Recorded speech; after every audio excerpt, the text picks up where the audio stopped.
Hey, it's Mike again from AskTractorMike.com. I had a question recently about ballast for the back of a tractor. And when you're buying a tractor, you will need ballast if you use the loader a lot, number one. Number two, if you're on uneven ground and want to stay stable, it's important to have the right amount of ballast in the back of the tractor. And there are basically three ways you can add ballast, and we're going to discuss those three today and the advantages and disadvantages of both. The first thing you can do to add ballast, there is actually fluid that can be pumped into the rear tires.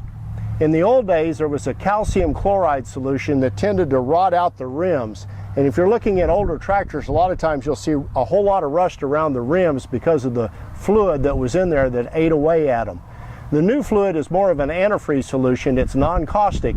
And if you're near an agricultural tire store, they can pump that fluid in and it won't freeze, and it'll give you a lot of weight on the back of a tractor. And that price for that varies from time to time. Your tire store can tell you, but what they do is they just pump that fluid in. The advantage to having fluid in the tires is it carries the weight low. It'll always be in the bottom part of the tire holding you down to the ground, and if you're on uneven terrain, that may be the best way to go. The disadvantage of fluid in the tires is if you poke a major hole or rupture in the tire, you could lose that fluid, and it's not cheap.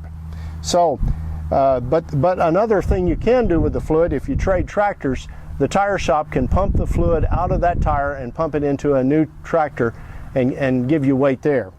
The second method of adding ballast to the back of a tractor is what we have here, and these are rear wheel weights. And you can add a lot of weight to the back of a tractor with rear wheel weights. The advantage of this is you'll never lose the weights, they'll always be there.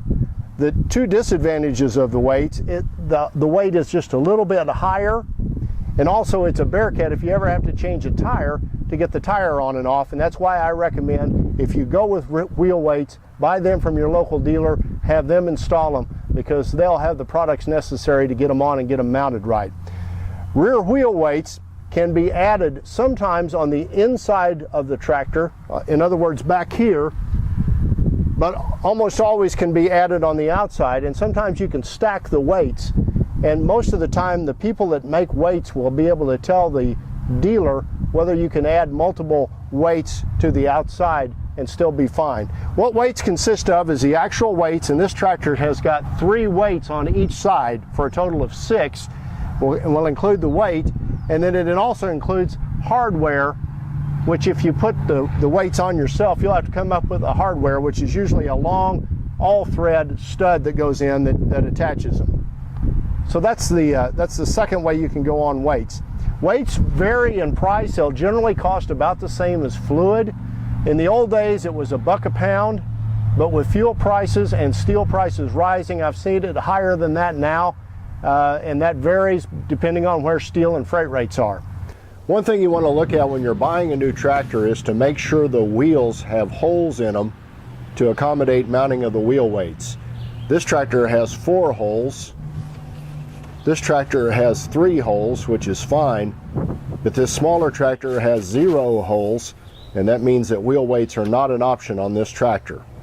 The third method you can use is a rear ballast box, or just putting a rear 3-pointed mount implement on the back of your tractor. The advantages of that, when you're not using it, when you're on flat ground or not using your loader, you can take it off. The disadvantages are that sometimes you want both weight and the 3-point implement at the same time. But those are the 3 methods you can get. You can also use multiple combinations. I've seen people that put weight, fluid in the tires, and then wheel weights on if they're using the loader a lot and they needed the extra ballast. But those are your options for ballast.